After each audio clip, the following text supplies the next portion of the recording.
नमस्कार, आपके साथ मैं हूं सबीना तामंग देशमुख। नंबर 1 चैनल के नंबर 1 शो कच्चा चिट्ठा में आप सभी का स्वागत है। कच्चा चिट्ठा में आज बात हमास के उन कमांडर्स की जिनकी मौत से वो बुरी तरह बौखला गया है। इजराइल ने पिछले 7 दिनों में गाजा पर इतने ज्यादा बम बरसा दिए कि 40% गाजा तबाह हो चुका है। जी हां, 40%। और हालात ये हो गए हैं कि महज 10 फीट की दूरी से इजराइल के सैनिक और हमास के लड़ाके एक दूसरे पर खतरनाक, खौफनाक, खूनी हमले कर रहे हैं।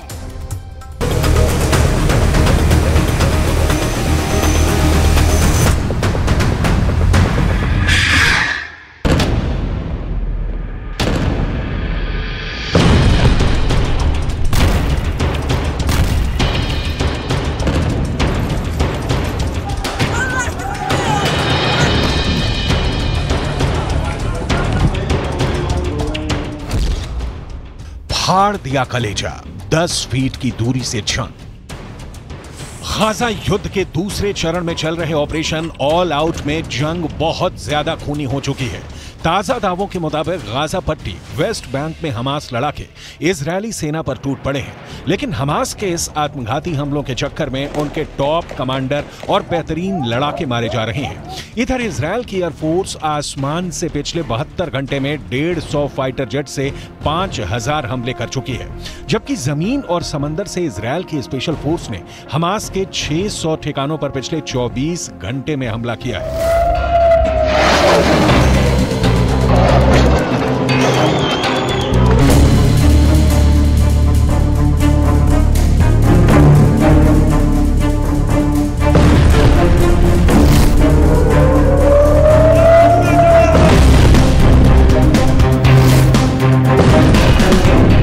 हालात ये हो गए हैं कि उत्तरी गाजा 40% से ज्यादा तबाह हो चुका है, जबकि वेस्ट बैंक में इजरायली हमले से हमास में हाहाकार मच चुका है।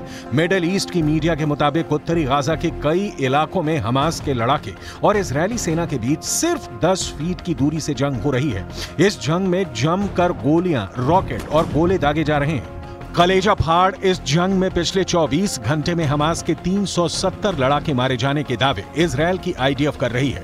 हम आपको पूरी डिटेल बताने जा रहे हैं कि गाजा पट्टी में कहां-कहां हमास के लड़ाकों को भारी नुकसान हुआ है और किन जगहों पर हमास के लड़ाकों ने अमेरिका और रूसी हथियारों से इजरायली सैनिकों पर हमला किया है। गाजा में टैंक युद्ध, हमास ने फोड़ दिए टैंक।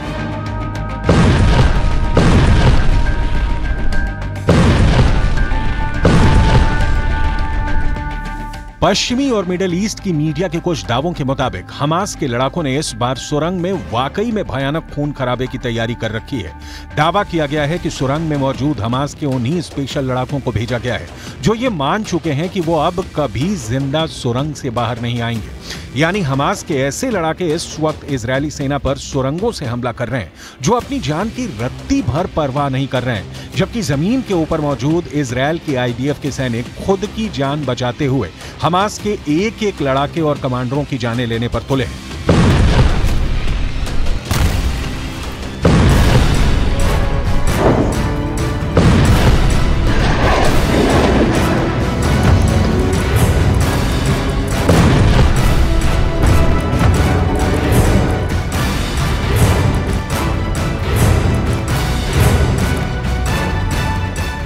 कुछ खबरों में तो दावा किया गया है कि अमेरिका और रूस में बने हथियार हमास लड़ाकों के पास हैं, जो इजरायली सेना के लिए साक्षात मौत साबित हो रहे हैं।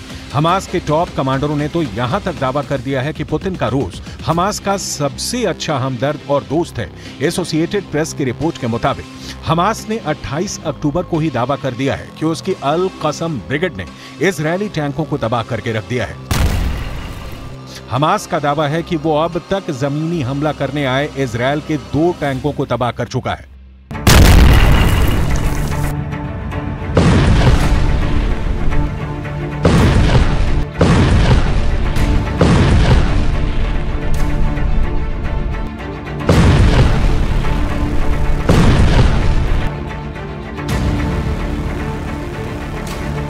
जरा आप हमास के 19 सेकंड के इस वीडियो को देखिए जो इस वक्त इंटरनेशनल मीडिया में हंगामा मचाए हुए है और इजराइल की बोलती बंद किए हुए है।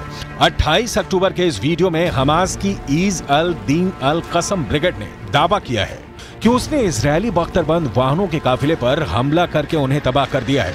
इस वीडियो में हमास ने एंटी टैंक कॉर्नेट रॉकेट से इजरायली बख्तरबंद वाहन को उड़ाने का दावा किया है, जिसमें से आग और धुआं निकलता दिख रहा है।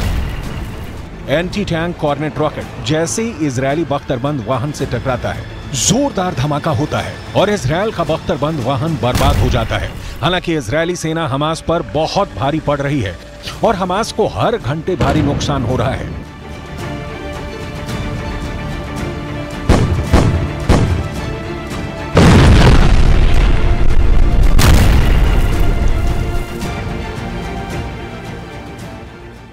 אנחנו נעים מהקרקע, מזהים את המחבלים, תוקפים מהאוויר. יש גם מגע ישיר בין כוחות קרקע למחבלים. הלחימה מתנהלת בתוך רצועת עזה. מתקדמים באופן מדורג על פי התוכניות המבצעיות שלנו. הפעילות ההתקפית תתמשך ותתעצם לפי שלבי המלחמה ומטרותיה. जेनिन ब्रिगेड का जनरल मारा गया। इधर गाजा पट्टी के उत्तरी और दक्षिणी इलाकों में इजरायली सेना ने हमास और उनके समर्थकों की पिछले 24 घंटे में 3000 से ज्यादा इमारतें तबाह कर दी हैं। पूरे गाजा में भारी तबाही और कोहराम मच चुका है। इंटरनेट, फोन, मोबाइल सेवाएं पूरी तरह से ठप हैं। गाजा के लोगों को गाजा की ही खबर सुनने के लिए अब रेडियो का सहारा लेना पड़ रहा है। गाजा के सुरक्षित इलाके में रहने वालों को भी पता नहीं है कि इजरायल गाजा में कितने भीषण जमीनी और हवाई हमले कर रहा है।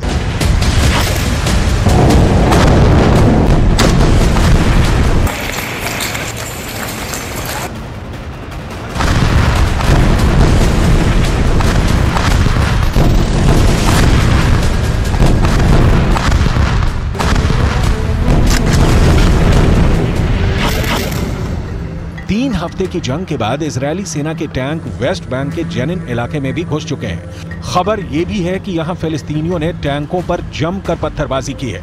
वहीं टाइम्स ऑफ इजराइल की रिपोर्ट के मुताबिक इजरायली एयर स्ट्राइक में जेनिन ब्रिगेड का हेड वायम अल हानून का मारा जाना हमास के लिए वेस्ट बैंक में बहुत बड़ा नुकसान साबित हुआ है।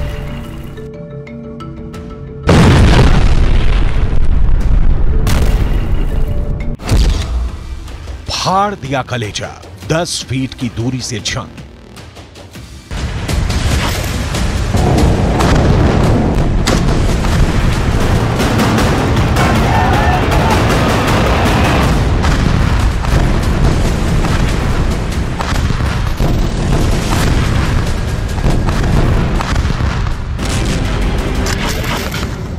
जंग के दूसरे चरण में इजरायल की आईडीएफ ने गाजा में जमीनी घुसपैठ तेज कर दी है। लगभग 200 टैंकों से इजरायल गाजा और वेस्ट बैंक में हमले कर रहा है।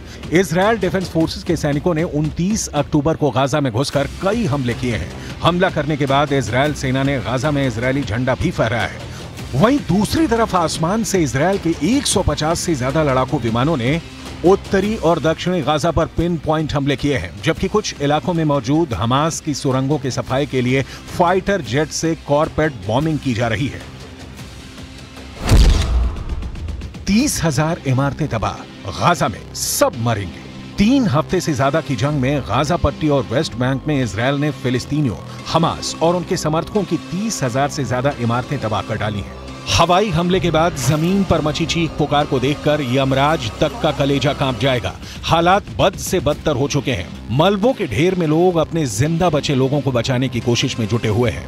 रात में गाजा पट्टी में तभी रोशनी दिखाई देती है जब इजरायल के लड़ाकू विमान गाजा में बम गिराते हैं। बमों के धमाकों की आग कुछ ही सेकंड के लिए रात में गाजा की